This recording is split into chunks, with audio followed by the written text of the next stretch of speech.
بسم الله الرحمن الرحيم الحمد لله رب العالمين والصلاة والسلام على سيد الأنبياء والمرسلين وعلى آله وأصحابه أجمعين أما بعد فأعوذ بالله من الشيطان الرجيم بسم الله الرحمن الرحيم قال الله تبارك وتعالى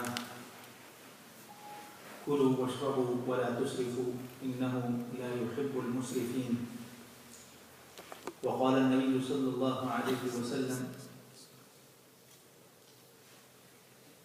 من سره ألا يجد الشيطان عنده طعاما ولا مقيلا ولا مبيتا فليسلم إذا دخل بيته وليسمي على طعامه رواه الطبراني صدق الله العظيم وصدق رسوله النبي الكريم ونحن على ذلك من الشاهدين والشاكرين والحمد لله رب العالمين اللهم صل على سيدنا مولانا محمد عدد ما ذكره الذاكرون وصل على سيدنا مولانا محمد عدد ما غفل عن ذكره الغافلون اللهم صل وسلم على عبدك ورسولك اللهم صل على سيدنا مولانا محمد أفضل صلواتك بعدد معلوماتك. We have the talk of Shaykh Abdul Hamid inshallah. Since this was announced earlier, therefore we will be spending about 20 minutes inshallah on this new series on the topic of Islamic etiquettes of eating and drinking. So we will learn two things inshallah in tonight's session, and then I'll pass on the mic to Shaykh Abdul Hamid inshallah, and he will deliver his talk. So this is really important for us as Muslims to learn the etiquettes of eating and drinking. Eating and drinking is something that we do every day and every night. And if we do it according to the sunnah of Rasulullah sallallahu alaihi wasallam, adhering to the etiquettes and manners of eating and drinking, then not only we become more civilized, more respectful, more mannerful, more decent, but we also gain reward from Allah subhanahu wa ta'ala for following the sunnah, following the footsteps of Rasulullah sallallahu alaihi wasallam. So something that is so common, something that is so frequent, we can turn that into a reward machine that generates reward for us. But that can only happen if we learn what are the etiquettes, what are the manners, and if we are aware of the practices of Rasulullah sallallahu alaihi wasallam in that regard. But before we move on to the adab, to the etiquettes, there's something that is extremely important that I want to draw your attention to. And that is the waste of food. So much food is wasted, not only by Muslims, who should not be engaged in the practice of wasting food at all, but globally, humans waste so much food. The studies have shown that about 42% food is wasted every day. 42% is not a small number. It's not 10, 20, 30. More than 40% food is wasted every day. And most of this food, most of this 42% of food is wasted not in the beginning of the supply chain, but at the end of the supply chain. Who sits at the end of the supply chain? We, the consumers, we, the ones who consume the food. So at the end of the supply chain, mostly in form of leftovers, the food is wasted. So much food is wasted.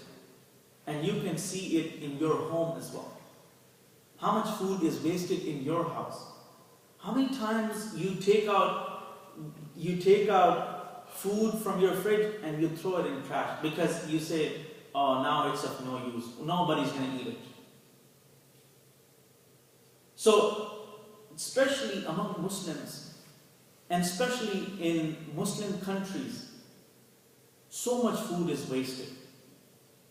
In Saudi Arabia, for example, if you go for Umrah or if you go for Hajj, you will see hundreds of tons of food is wasted every single day. And it is because of greed. People, let's forget about those who are wasting, let's account ourselves. If we don't want to waste, we have a control over that. We can control that. Take only as much food in your plate as much you can finish, as much you can eat. Because of your greed to eat more, don't put more food in your plate. And this is so important for us to teach our children. Our children, and all Muslim children, they are our children. Our children, they put so much food in their plate, they would put so much milk in their cup, they would put so much food in their bowl that they will not finish, and they will throw it in the sink or they will throw it in the trash can. So this is a dilemma. This is a tragedy that so much food is being wasted. Allah subhanahu wa ta'ala said in different places in Quran, Kulu washrabu wa la tusrifu. Eat and drink. Allah has given us food. Allah has given us food. Allah has given us drink. These are the favors. These are the blessings. These are the ni'mas of Allah subhanahu wa ta'ala.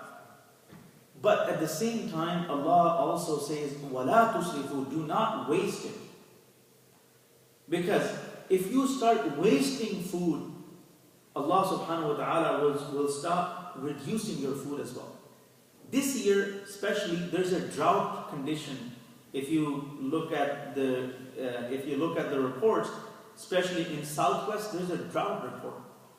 In America, also over 40% food is wasted.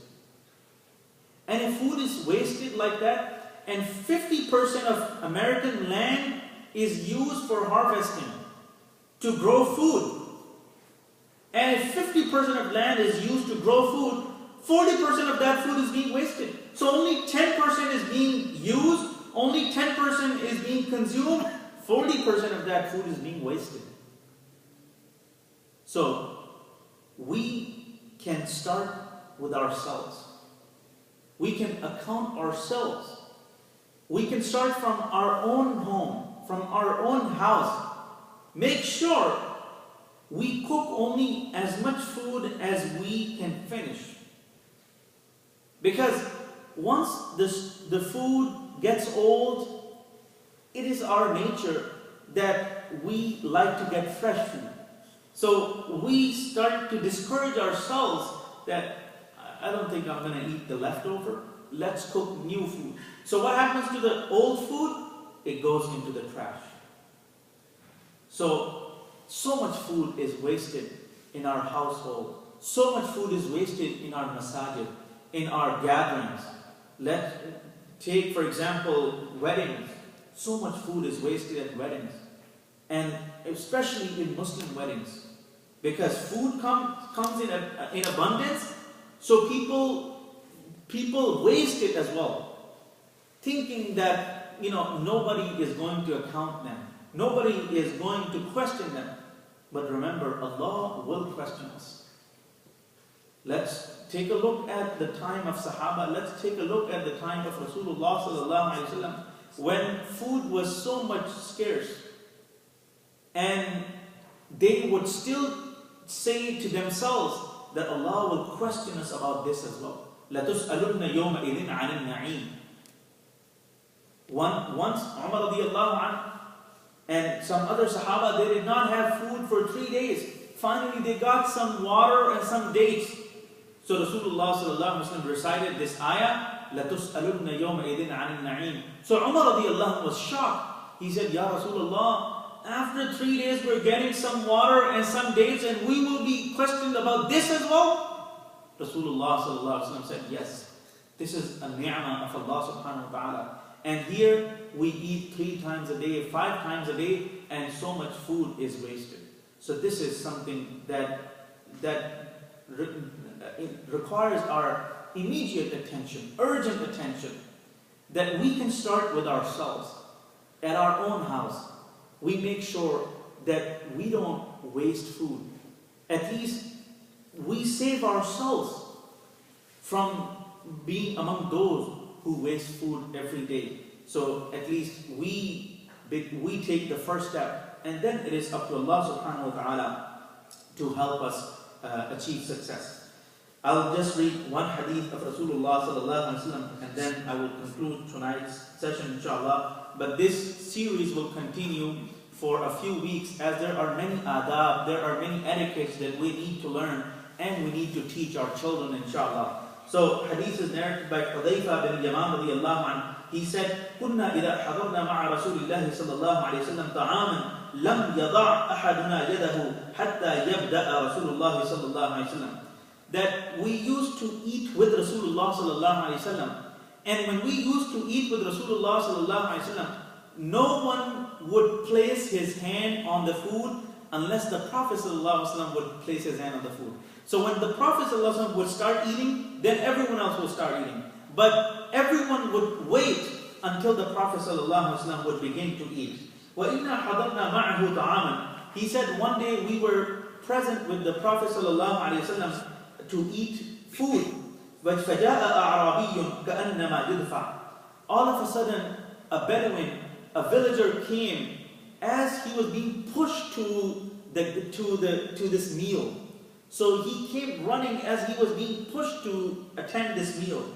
فَذَهَبَ لِيَضَعَ يَدَهُ فِي الطَّعَامِ. And when he entered, without asking permission from anyone, without having any respect, any concern, he attempted to take food from the plate from which all the Sahaba were going to eat. So, فَأَخَذَ رَسُولُ اللَّهِ صَلَّى اللَّهُ عَلَيْهِ وَسَلَّمَ بِيَدِهِ. Rasulullah sallallahu alaihi wasallam held the hand of this Bedouin. He did not let him eat. ثُمَّ جَاءَ الجَّارِيَةُ. Then a girl came. A girl came as she was being pushed as well. So this Bedouin came as he was being pushed to this gathering of meal, and a girl came as she was being pushed as well. So somebody was pushing these two people. So when she came, فَذَهَبَتْ لِتَضَعَ يَدَهَا فِي الطَّعَامِ. She also tried to put her hand into the food, to eat food. فَأَخَذَ رَسُولُ اللَّهِ صَلَّى اللَّهُ عَلَيْهِ وَسَلَّمَ بِيَدِهَا. Rasulullah sallallahu alaihi wasallam also took her hand. So he took one hand, he held from one hand the hand of this Bedouin, and with another hand the hand of this little girl. Now Rasulullah sallallahu alaihi wasallam is not normally a person who would stop people from eating food. He was so generous, so gracious that he would share the food. As this was the habit of the Prophet ﷺ, that normally he would like to have people join him on the meal. So why was he stopping this Bedouin and this girl from eating with them? There was a reason. So Rasulullah ﷺ explained why he did that. He said, إِنَّ الشَّيْطَانِ يَسْتَحِلُّ الطَّعَامِ الَّذِي لَمْ يُذْكَرِ اسْمُ اللَّهِ عَلَيْهِ. He said, Shaitan makes that food halal for him upon which Allah's name is not mentioned. So when someone does not mention the name of Allah, that food is halal for Shaitan. So there's something halal for Shaitan and there's something haram for Shaitan. So when Allah's name is mentioned on the food, that food becomes haram for Shaitan. He doesn't eat because Allah's name is mentioned on that food. So now what Shaitan does, he tries to make food halal by either making the person forget to mention the name of Allah, forget to remember the name of Allah, or he plays another trick. At this point, Rasulullah sallallahu alaihi wasallam said, وَإِنَّهُ جَاءَ بِهَذَا الْأَعْرَابِيِّ يَسْتَحِلُّ بِهِ. At this point, Shaitan tried to make that food halal for himself by sending this Bedouin. So who was pushing him? Shaitan. Shaitan was pushing the Bedouin that go eat over there and put your hand in the food and start eating without mentioning the name of Allah. So Rasulullah sallallahu alaihi wasallam said, I knew it, I realized that, that's why I took his hand. I did not want him to eat because I did not want shaitan to eat that. And then once this attempt of shaitan failed, so وَجَاءَ بِهَذِهِ الْجَارِيَةِ, so shaitan sent this little girl. Because she was little, she was innocent, she didn't know the etiquette, she didn't know the adab, she didn't know that shaitan was trying to make the food halal for himself by sending her. So she came and she tried to eat the food without mentioning the name of Allah. So Rasulullah took her hand as well. فَوَالَّذِي نَفْسِي بِيَدِي إِنَّ يَدَهُ لَفِي يَدِي مَعَ أَيْدِيهِمَا. Then Rasulullah said, I swear by Allah in whose hands is my life, the hand of shaitan is in my hands, with the hands of these two people. So Rasulullah was holding the hand of shaitan as well. Because shaitan was also captured at that time. He was caught by Rasulullah.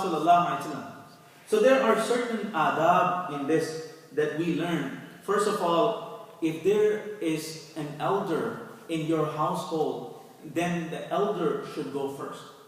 Same order should be followed when we are in gatherings. The elderly should be given priority, should be given precedence over the youngsters. So when there are elders, you allow them to take food first. You allow them to eat first. Instead of you jumping on first. And unfortunately, this is something that we observe here at our masjid as well. That children go first. Children run to the food first. Youngsters run to the food first. So we need to start with ourselves. We should teach our children that let the elders go first. Let them have their plate first. Let them have their food first. And then the youngsters can go.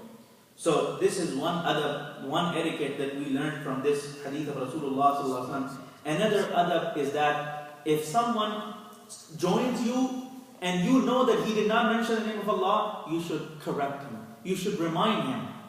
One way of reminding another person is to say the Bismillah loud. So you say Bismillah wa ala barakatillah, or Bismillah ar-Rahman ar-Rahim, or Bismillah. So when other people will listen to it, they will also remember and they will say it as well. And if you think that reminding someone personally is more important or is needed, so someone is not mentioning the name of Allah or will not listen to you, then you can tell them that say the name of Allah. Because if you don't say the name of Allah, then shaitan will join you in your meal and he will also be your partner in your meal. And you don't want shaitan to be eating your food. So that's number 2. And the last adab is that if there are other people, strangers, who want to join in the meal, you should also allow them if you have the capacity, because the barakah comes from Allah subhanahu wa ta'ala. May Allah subhanahu wa ta'ala gives us tawfiq to practice upon the sunnah of Rasulullah sallallahu alayhi wa sallam. Ameen wa akhiru da'wana and alhamdulillah rabbil alameen. So, Imam, yes. If like one of the person who wants to join the meal is not Muslim, there's nothing wrong. they can just go and yes. This is about Muslims. Just Muslim.